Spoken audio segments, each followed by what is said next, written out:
to make shots. I mean, makes it tough to win a game at Texas A&M when they're not making shots. It does make it tough. Yeah, how tough? Well, what's been going? What's part of that? What do you think contributed? No, I don't know.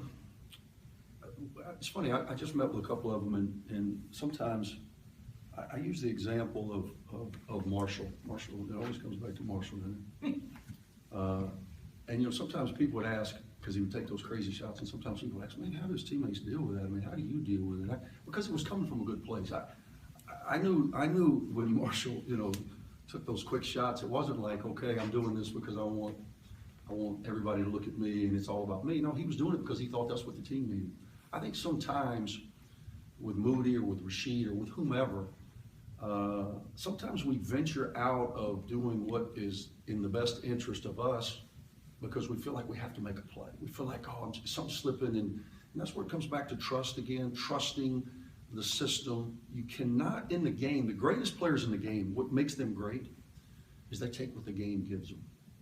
They're forceful, they're assertive, but they cannot say, okay, this time down, I'm going to do this, because sometimes the game won't allow that. You have to be in the moment and take what the game allows you. And I think there are times in games where we don't handle adversity as well as we need to. And Texas A&M was one of those times. I thought we started off great, which is one of your biggest concerns. The game plan, A&M I knew was going to be very, very hungry and very, very desperate. This is a group that had lost 5 straight SEC games. Now 4 of those had been on the road. They were 13-1 at home. Only team that had beaten them was South Carolina, who went in there and shot 55% from 3, which was uncharacteristic. So I knew that we were going to have to play well, but I wanted to put some game pressure on them because of the magnitude of the game for them.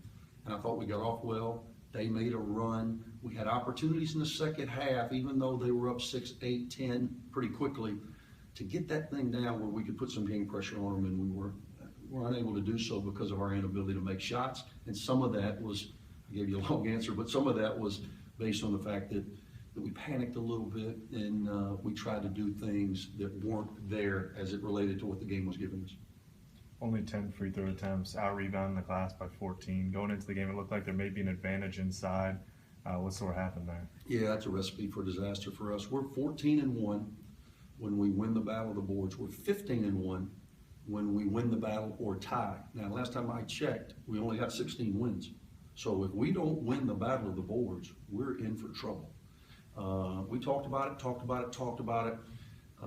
Didn't do what was necessary. Texas A&M is long and they're athletic, and we did not commit to putting bodies on bodies early enough to give ourselves a chance to rebound the ball. Let's make no mistake as well, Cephas is not the same Cephas before he got hurt. Before he got hurt, he was getting us 13 and around 10. He was second in the SEC in rebounding. He's getting half of that right now. He's getting around 7 and 5. Is that unexpected? No. I mean, here's a guy. Sometimes I do have a tendency to exaggerate. You can ask my wife, but I understand that. That's part of the problem. When you acknowledge you have an issue, I mean, that's part of the road to recovery. That's that point. So, that's right. But I knew this kid didn't bounce a ball. He could not run or jump. He was supposed to sleep a certain way for 3 weeks in the middle of basketball season. He came back and got cleared on Monday. We gave him a little workout Tuesday. That's why I was so amazed at what he was able to do. It wasn't that his stat line jumped off the page at Florida, but I was amazed he was able to play in an SEC game that long. But I knew it was going to be about 7 to 10 days for him to get his legs and his rhythm and his cardio and his touch. And I may be being optimistic, but I know how much he wants it and how much he's willing to work. Well, yesterday was 10 days. I said, now it's time. I need you to get back to being Cephas. And he wants it. And I think, again, time is on his side, and hopefully he can make efforts towards that so that then, KG can get back in his role